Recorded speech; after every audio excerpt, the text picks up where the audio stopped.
Hello, good evening everyone. Welcome again to Clear IAS channel. मेरा नाम है जया और आज मैं आपके सामने फिर से करंट अफेयर का टॉपिक लेके आई हूँ।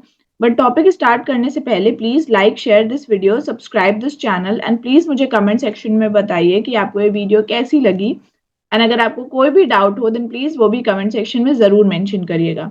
Also go check out Clear IAS website. वहां पे आपको comprehensive notes, video lectures, test series and और भी सारे study material like current affair, value added resources and जितने भी जरूरी नोट्स होते हैं, जितने भी जरूरी मटेरियल्स है एग्जाम्स के लिए, वो सब अवेलेबल हैं। So go check out clearias.com and please like share this video and subscribe this channel. Okay, so हमारा ये टॉपिक है क्या। सो रिसेंटली इंडिया ने क्लियर कर दिया, अपना अप्रूवल दे दिया है for the 75,000 crore project to strengthen the Great Nicobar Island. तो इंडियन ओशियन रीजन में स्पेसिफिकली अगर हम ये बे ऑफ बंगाल की बात करेंगे तो वहां पे क्लस्टर ऑफ आइलैंड्स हमें देखने को मिलते हैं, जिसमें से अगर हम अंडमान की बात करेंगे, अंडमान एंड निकोबार आइलैंड में 800 plus, exact figure 836 I guess island हमें वहां पे देखने को मिलते हैं। और ये जो आइलैंड है वो दो पार्ट्स में डिवाइडेड है बाय 10 डिग्री चैनल। यहाँ पे जो हमारा अंडमान एंड निकोबार है वो हमारा दो में डिवाइडेड है, 10 डिग्री चैनल एक हमारा आता है। तो ऊपर वाले को हम लोग बोलते हैं अंडमान आइलैंड और नीचे वाले को बोलते हैं निकोबार आइलैंड। सो नीचे वाले एरिया में सदर्न वाले साइड में एक आइलैंड है जिसको हम ग्रेट निकोबार कहते हैं।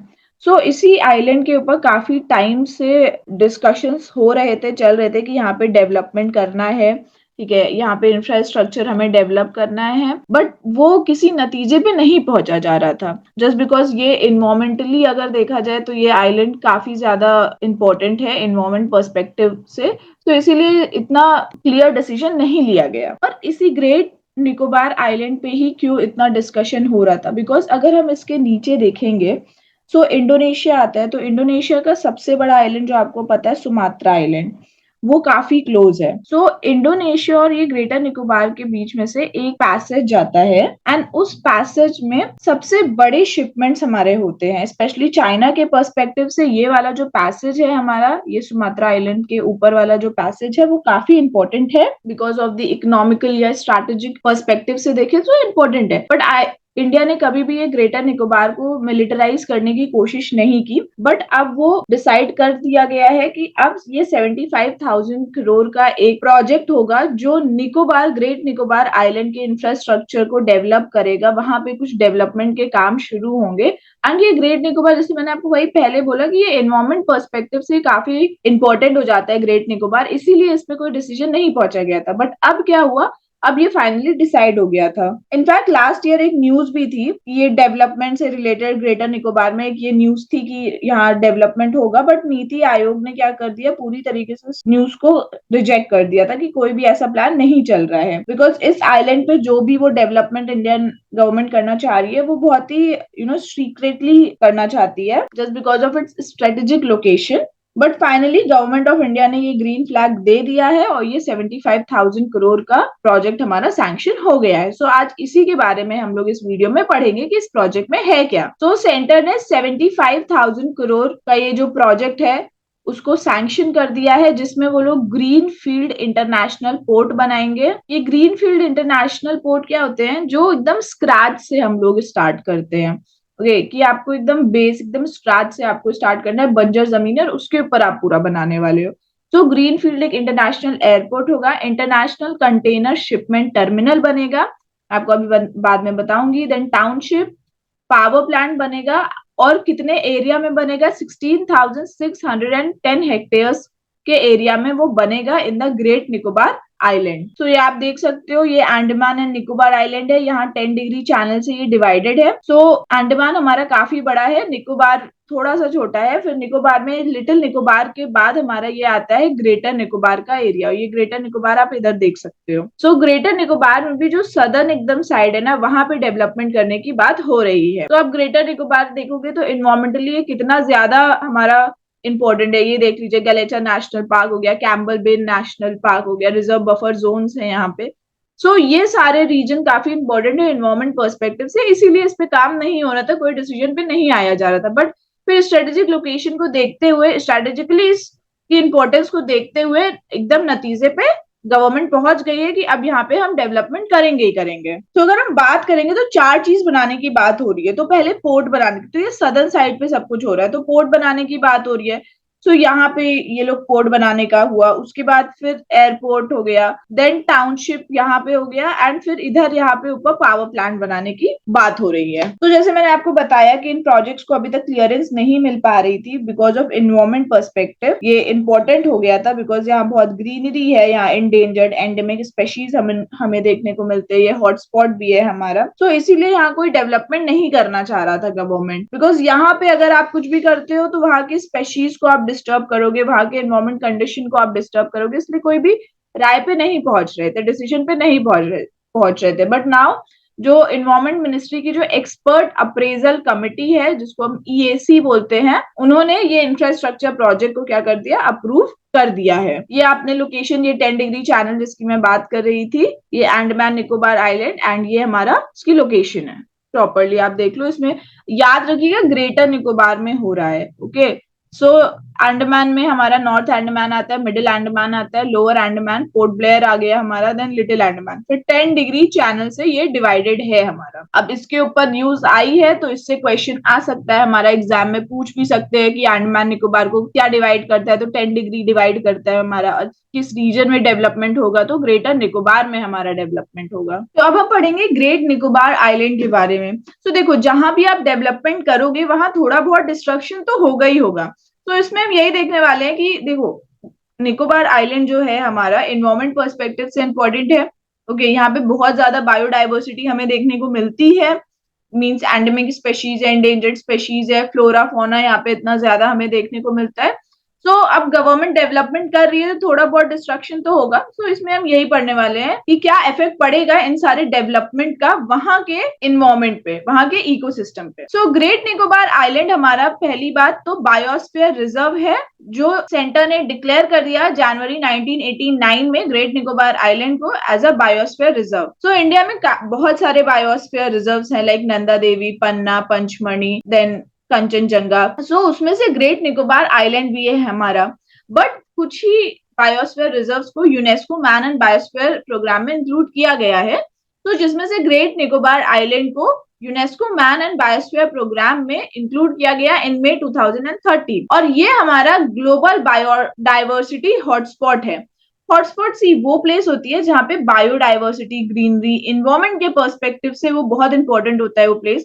बायोडाइवर्सिटी काफी होता है, फ्लोरा फोना वहां में काफी देखने को मिलता है। सो अगर आप किसी हॉटस्पॉट से छेड़खानी करते हो, डिस्टर्ब करते हो उसको, डिस्ट्रक्शन उसका करते हो, सो हमें लॉन्ग टर्म इम्पैक्ट देखने को मिलेगा। तो इसीलिए ये ग्रेट निकोबार आइलैंड को डेवलप करने के पीछे ये स्ट्रॉन्ग ऑपोजिशन इसी का था कि ये बायोडाइवर्सिटी हॉटस्पॉट है। ओके, सो यहाँ पे हमें इंडिजिनस शॉपिन ट्राइब देखने को मिलते हैं, then rare flora and fauna भी हमें देखने को मिलता है from Nicobar megapode, leatherback turtles, endemic Nicobar macaque and saltwater crocodiles देखने को मिलता है। सो अब ये सारा जो डेवलपमेंट हो रहा है उसका अगर इम्पैक्ट देखेंगे, सो 51 में से जो 30 एक्टिव नेस्ट है निकोबार मेगापॉड के, वो डिस्ट्रॉय हो जाएंगे। एंड वो निकोबार मेगापॉड क्या है, ये की स्टोन स्पेशीज है। सो की स्टोन स्पेशीज या की स्टोन ऑर्गेनिजम्स क्या करते हैं, ये पूरे इकोसिस्टम को एक तरीके से होल्ड करके रखते हैं एक साथ। अगर कोई की स्टोन स्पेशीज नहीं होगी तो इकोसिस्टम पूरी तरीके से डिफरेंट दिखेगा।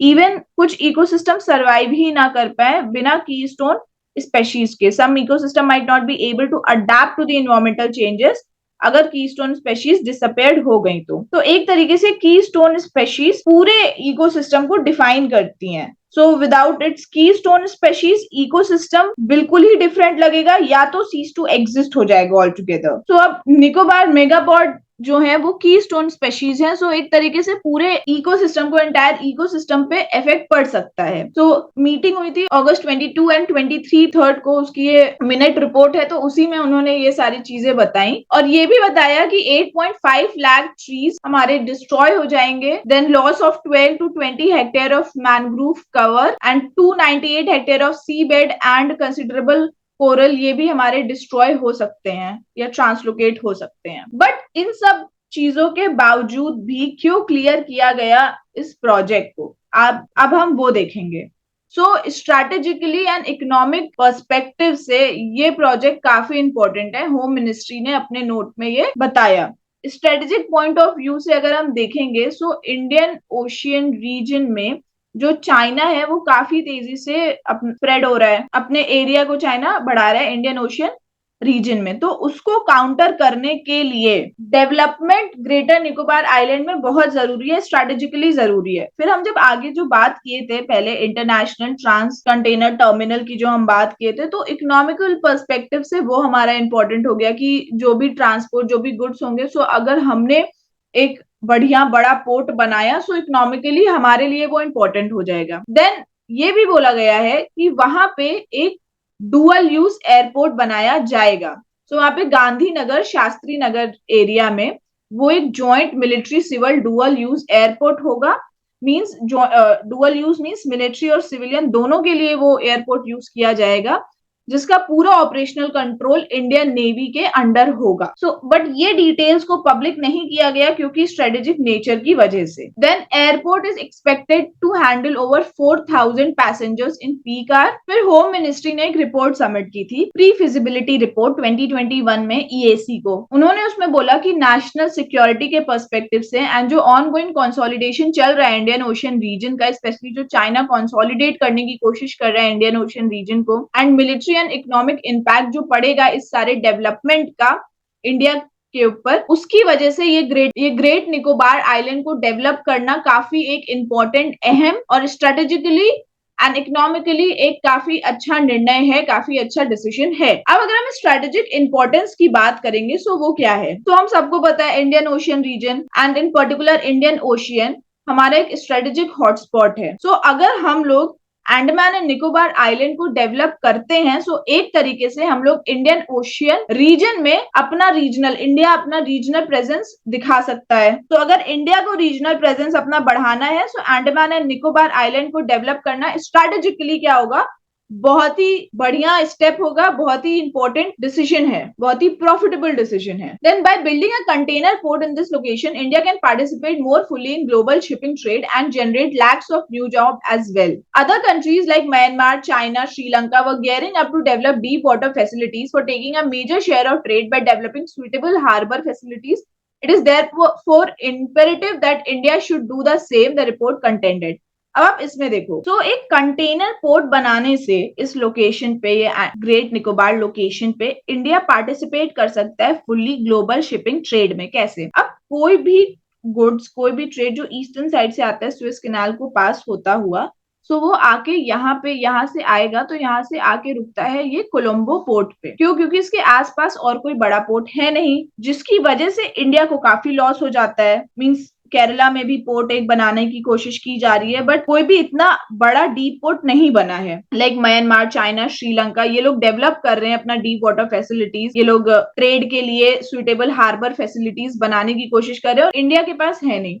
सो कोई भी अगर गुड्स आता है, सो यहाँ पे कोलंबो पे रुकता है, देन वो मलक्का स्ट्रेट होते हुए चला जाता है। मलक्का स्ट्रेट में सिंगापुर का एक बहुत बड़ा पोर्ट है, तो फिर वो यहाँ चला जाता है। देन हमारा मलेशिया का पोर्ट आता है। तो इसकी वजह से ये यहाँ पे कोई पोर्ट ना होने की वजह से, इंडिया के पास कोई बड़ा डीप वाटर पोर्ट ना होने की वजह से उसको काफी लॉस मिलता है, इकोनॉमिकली इंडिया को काफी लॉस फेस करने को मिलता है। तो इसीलिए बहुत ज्यादा जरूरी हो गया है कि यहाँ पे डेवलप किया जाए, यहाँ पे पोर्ट्स, एयरपोर्ट्स और बाकी की हार्बर फैसिलिटीज बनाई जाए, ताकि कोई भी गुड्स या कोई भी जो बड़े शिपमेंट है वो हमारे यहाँ इंडिया पे भी रुके और हमें भी इकोनॉमिकली प्रॉफिट हो। So great Nicobar island represent करता है एक सिग्निफिकेंट इकोनॉमिक डेवलपमेंट अपॉर्चुनिटी, क्योंकि जैसे मैंने आपको पहले मैप में जो बताया कि ये जो ईस्ट वेस्ट शिपिंग रूट है ना, जो हमारा ईस्ट एशियन एक्सपोर्ट को इंडियन ओशियन रीजन के साथ, सुएज कैनाल, यूरोप के साथ जो कनेक्ट करता है, सो उसमें जो ग्रेट निकोबार है वो जो साउथ में ही है। सो इसीलिए इसका